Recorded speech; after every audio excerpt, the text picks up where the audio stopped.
Bonjour et bienvenue à mon vlog de Diwali de l'année 2024. Tout d'abord, la veille de Diwali, j'ai décoré l'idole de la déesse Kali avec les bijoux et un sari rouge. Puis, j'ai placé toutes les divinités de la déesse. Cette fois, j'ai apporté une statue en argile aussi, qui sera immergée le lendemain. Il y a plusieurs photos aussi.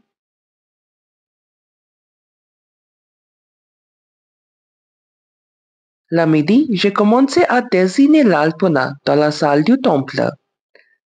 C'était la première fois que j'ai fait Kali Puja chez nous. C'est pourquoi je ne pouvais pas faire un rangoli dans cette salle.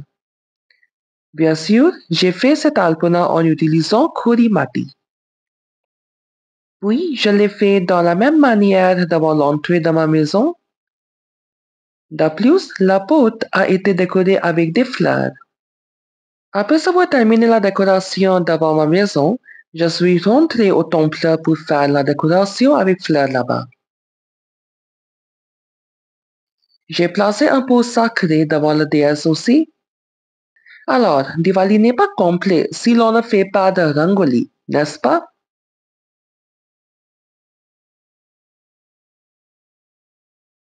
Donc, je l'ai fait devant la salle du temple. J'ai fait un autre petit rangoli devant la plante de basilic. Le soir, j'ai allumé les lampes en argile en utilisant de l'huile et du coton.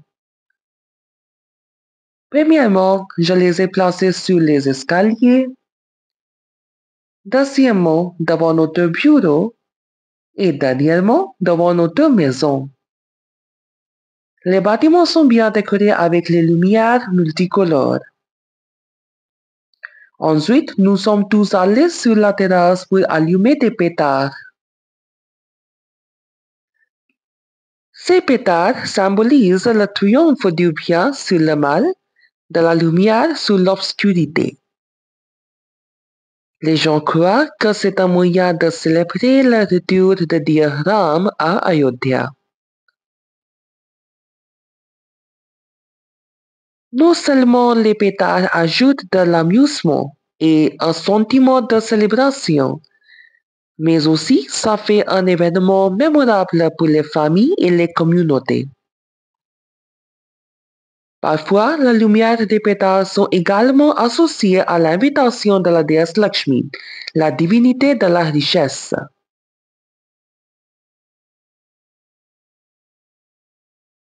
C'est la vue du balcon de premier étage.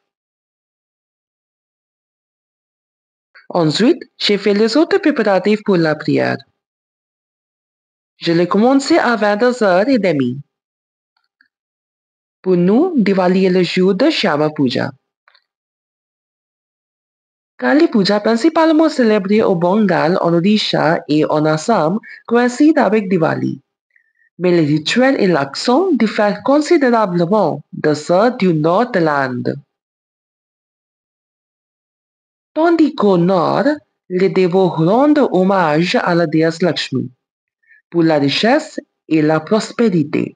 Au Bengale, on vénère la déesse Kali, la manifestation féroce de Shakti, symbolisant la puissance et la destruction du mal.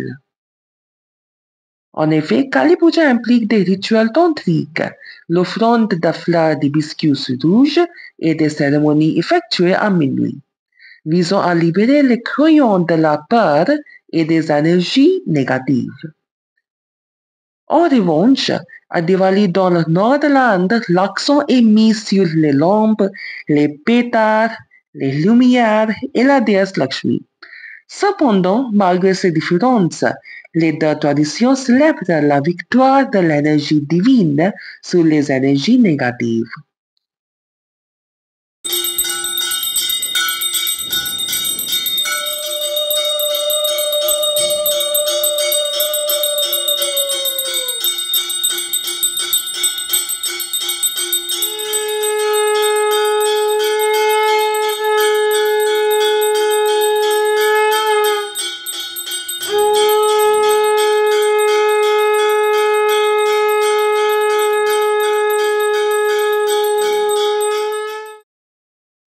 J'ai fini la prière à 23h30.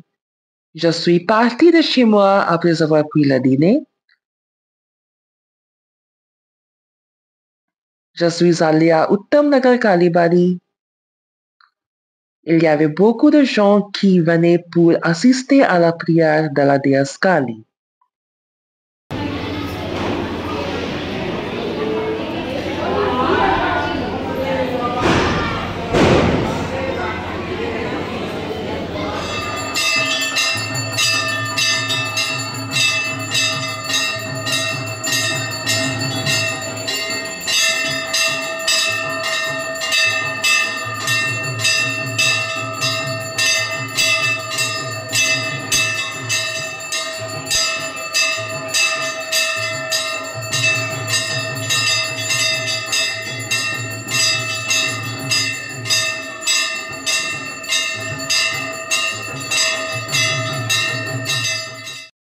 Les pèlerins ont allumé les lampes aussi. Je suis rentré chez moi à 3h30. Le lendemain, d'abord, j'ai fait l'immersion de Darpan. Ensuite, j'ai fait la prière. Et enfin, j'ai imagé l'idole de la déesse. C'est tout pour ce vlog. Veuillez rester connecté avec ma chaîne de YouTube, Learn Future Anubhav. Au revoir.